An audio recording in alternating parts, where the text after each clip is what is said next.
Today we are going to talk about a card that can give you 1,80,000 plus reward points on spending 20 lakh rupees, and this is a card that a lot of frequent flyers can probably look at if you fly this particular airline very regularly, right? So let's get started. The card's name is SBI Air India Signature Card. We are going to talk about all the details of this card in today's video, and I'm also going to share my personal opinion by the end of the video. Firstly, we'll talk about the eligibility of this card. So eligibility as such, is very simple. You have to be 18 years old, you have to have a stable income and a good credit score. SBI Signature website does not really mention any income limits for this card, right? So if you have a constant stable income, probably a salaried income, then you're probably eligible for this card.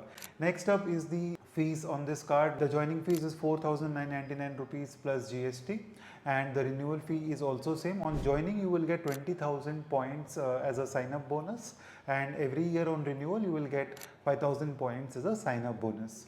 Next is the reward earnings rate, right? So the reward earnings rate is 4 points on every 100 rupees spent on all your regular spends. Then you have a very accelerated reward point here of 30 points for every 100 rupees spent on travel on Air India on yourself, right? And if somebody else is traveling and you're spending for on this card for on behalf of someone else, you will earn 15 points for every 100 rupees spent. So this is the earnings rate, right? Now you have a milestone as well. First milestone is at 5 lakh rupees, second milestone is at 10 lakh rupees, and third milestone is at 20 lakh rupees, right? You will earn a lot of points on hitting these milestones. The three milestones gives you 20,000 plus 30,000 plus 50,000. That's a total of 1 lakh points, right? And if you are doing your normal spends only, so let us assume that you spend 20 lakh rupees and you're doing your normal spends and earning 4 points for every 100 rupees spent, you will earn a total of 80,000 points, right? And if you are able to spend on Air India, you can earn even more number of points. So that's the whole idea here, 1.8 lakh points on spending 20 lakh rupees. Folks, before we move ahead, I'll just take a second to talk about Holistic Prime Wealth Private Limited, where I am a business owner, right? So we run this financial investment advisory firm wherein we guide people on goal-based investments, insurance, emergency planning, risk assessment, credit card advisory, tax planning, estate planning, and so on, right? It's a one-stop shop for you to take care of your finances. So if you're interested in working with us to help you manage your finances better, please do reach out to me. You can comment in the comment section, or you can email me in the email address mentioned here. Now the transfer partner, right? So there are a few transfer partners, but I would not recommend you to look at all of those. Just focus on transferring your points to Air India, right? The transfer rate is 1:1. So Air India Flying Returns is your transfer partner basically here, and you can, whatever points you earn, you can transfer it to there at the ratio, in the ratio of 1:1. Once your points are transferred in Air India, you can start redeeming your flights for economy flights or Air India, or business class flights, both domestic and as well as international. But you need to make sure one thing, that you must have taken at least one flight in your through Air India before making a redemption personally. And if you are making a redemption for someone else, you should have taken a total of 5 flights. These are the conditions for you to redeem the points. Now let us understand how do these points work, right? So I told you, what could be the effective reward rate is, you might be wondering, right?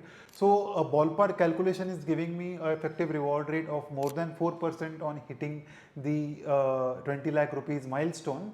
So here is the idea. Say for example, you have earned 1,80,000 points, right? So Bangalore to Singapore is going to cost you 50,000 points one way in a business class seat on Air India, right? So you can probably get 3.5 tickets in the 1,80,000 points that we are talking about. So net a very good return, especially for people who fly constantly and fly Air India also regularly. So if you are somebody who flies Air India regularly, you should definitely look at this card.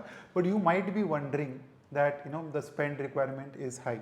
I'll talk about that also, just wait a little bit. Now talking about lounge access, right? You definitely get 2 domestic lounge accesses per quarter. International lounge access is not included, which is okay, right? Because there are a lot of other cards that give you international lounge access. So let's not really think too much about it. Anyways, whenever I am in an international airport, If I'm flying business class, I definitely check out the business class lounge, but otherwise I'm not bothered about checking the economy lounges because they are very average. I would rather go around the airport and look at the shops and probably eat something which is available in those shops, because you'll probably get something local at that respective airport. Alright, so coming to the thought process and verdict on selecting this card. So I would probably not take this card right now. Compare it with Axis Atlas, right? I have a lot more flexibility to earn the similar reward rate, right? Since we calculated that if your 3 tickets are going to cost you 1,80,000 rupees, you could have made 9% on this card technically.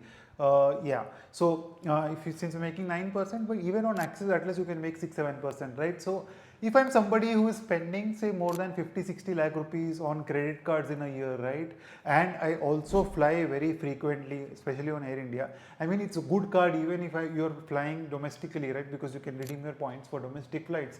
So that ways, if you are somebody who spends a lot of money, north of 50 lakh rupees, I would probably ask you to consider this card, but you have to make sure that the card does not provide reward points on all the excluded categories, right? So the spending has to be on the other categories. So it's a card, the eligibility is not too high, so you can easily get this card, right? The fee is also not too high, right? So that ways we are sorted. But the point is that if you can't really spend 15 to 20 lakh rupees on this card, I would not get this card for spending up to say 5 to 10 lakh rupees card and hitting those milestones. There are definitely better cards out there.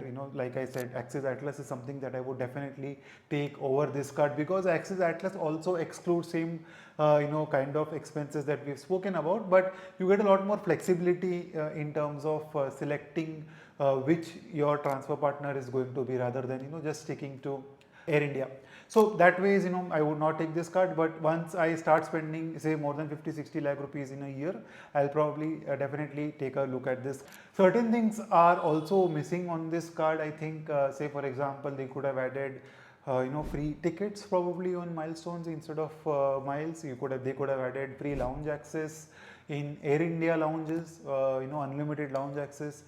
They could have added some upgrade vouchers like Air Vistara cards used to have, right? So a lot of scope for improvement here as well, right? If you're somebody using this card, why don't you comment and tell me how you are using this card and whether this card has been useful for you or not, right? So folks, thank you for watching. Let's meet in another video.